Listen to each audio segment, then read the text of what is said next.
এবং আপনারা যদি সত্যি প্রোটেকশন চান তাহলে আপনাদের ওই ক্যাম্পেইনটাই স্টার্ট করতে হবে এই সরকারের সাথে, যে যত তাড়াতাড়ি সম্ভব নির্বাচন দিয়ে জনগণের হাতে আপনারা ক্ষমতাটা দিয়ে দেন।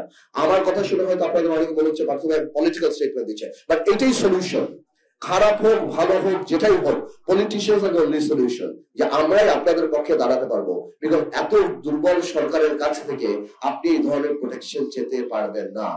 আমি মনে করি this is the right time, Sarkar guideline দিয়ে দিক নির্বাচনের সবকিছু, যে কবে নির্বাচনমুখী সংস্কার করে বড় বড় সংস্কারগুলি জনগণের সরকার করবে, কবে কোন মুহূর্তে নির্বাচন হবে, এবং সরকারের সাথে আপনাদের সাথে আমাদের সাথে যেন দৃশ্যমান একটা সম্পর্ক স্টাবলিশ হয়, যাতে করে কোনো ধরনের কোনো ক্রাইসিসের মধ্যে দিয়ে সেই পলাতক ফ্যাসিস্ট রেজিম অ্যাডভান্টেজ নিয়ে আবার ফেরত আসতে পারে।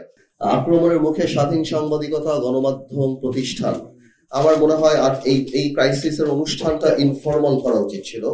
এটা খুব ফর্মাল করে আমরা ফ্যাসিস্ট রেজিম যেটা স্টাবলিশ করার চেষ্টা করছে সেটাকেই আমরা এন্ডোর্স করলাম। আমার মনে হয় এই ধরনের একটা ক্রাইসিস যে আছে এটা অস্বীকার করার কিছু না। এরকম একটা ফ্যাসিস্ট রেজিম চলে যাওয়ার পরে এই ধরনের ক্রাইসিস আসতেই পারে, কিন্তু এই ধরনের একটা ক্রাইসিসকে এত বড় করে এত ঢালাও করে করাটা আমার মনে হচ্ছে যে ষড়যন্ত্রকারীরা বা ফ্যাসিস্ট রেজিম যে কাজগুলি করছে সেটাকেই আমরা এন্ডোর্স করলাম, যে actually we are going through such a problem. এই হলো প্রথম কথা। এবং দ্বিতীয় কথাটা হলো এই প্রবলেমগুলি কেন দাঁড়াচ্ছে, এই যে আমরা টোকা দিলে বাজে, কেন বাজে? কারণ আমরা জানি ধাক্কা দিয়ে ফেলে দেওয়া যায়, এই সরকারকেও ফেলে দেওয়া যায়, বিকজ এই সরকারের ওই ফুটিং নাই। এবং আনফরচুনেটলি আপনারা যখন সংবাদ মাধ্যমের মালিক থেকে আরম্ভ করে, উইথ ডিউ রেসপেক্ট আমি সবাইকে বলছি, প্রথমেই একটা অ্যাটিটিউড আমরা লক্ষ্য করতে পেরেছিলাম যখন এই সরকার এসেছিল, যে এই সরকার থাকা দরকার 65% পর্যন্ত বিদ্যুৎ বিল সাশ্রয় করে আপনাকে রাখে প্রশান্তিতে। ওয়ালটন ফ্যান হাওয়া বদলে দেয়। আওয়ামী লীগের অপোজিটে বিএনপিও একই সরকার, কয়েনের এপার ওপার, এই কথাগুলি আমাদেরকে অনেক ব্যথিত করেছিল সেই সময়। বাট অ্যাকচুয়ালি এই জিনিসটা, এই অ্যাটিটিউডটা যে এই সরকারের জায়গায় অন্য সরকার আসলে একই হবে, এটাই আমি মনে করি ফ্যাসিজমের আরেকটা পার্ট। বিকজ কে হবে না হবে সেটা তো জনগণ ঠিক করবে। এই কারণে যে আপনাদের সাথে বা আমাদের সাথে সরকারের সাথে প্রাথমিকভাবে যে একটা গ্যাপ সৃষ্টি হয়েছিল, এই গ্যাপের মধ্যে কিন্তু অনেক কিছু ক্যাপিটালাইজ করার চেষ্টা করেছিল। সরকারের দায়িত্ব আপনাদেরকে এই প্রোটেকশন দেওয়া। আমরা অ্যানসিলারি ফোর্স, আমরা পাশ থেকে দাঁড়াবো। আমরা এই যে এত বড় বড় দেখলাম, প্রথম থেকে ইউনূস সাহেবের সরকারকে আমরা বলি জনসম্পৃক্ত সরকার করার চেষ্টা করেন। এতগুলো উপদেষ্টা বানাতে হলে 10টা উপদেষ্টার নামও আমার মনে হয় না এখানে বসে আপনারা তো বলতে পারবেন। জনগণের সাথে স্পার্ক, ওই কানেক্টিভিটি এই সরকার করতে ব্যর্থ হচ্ছে।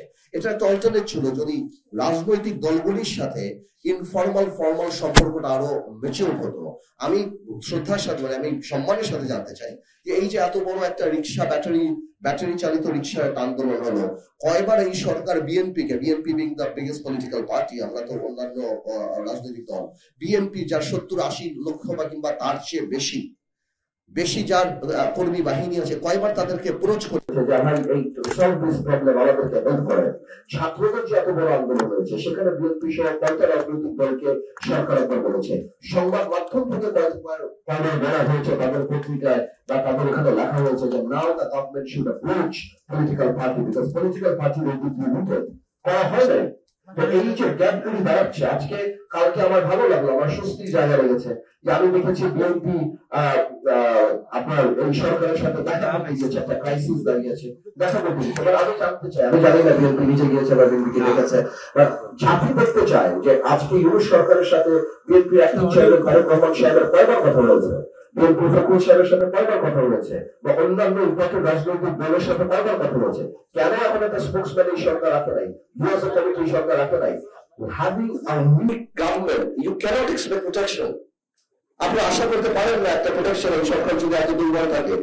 তো আমার মনে হয় আজকে নুন কবির ভাইকে এয়ারপোর্টে জিজ্ঞেস করা হচ্ছে, আরো অনেককেই জিজ্ঞেস করা হচ্ছে, শুধু সাংবাদিকদের জিজ্ঞেস করা হচ্ছে সেটা সত্যি না, আরো অনেককেই জিজ্ঞেস করা হচ্ছে, আরো অনেককে অনেক জায়গা।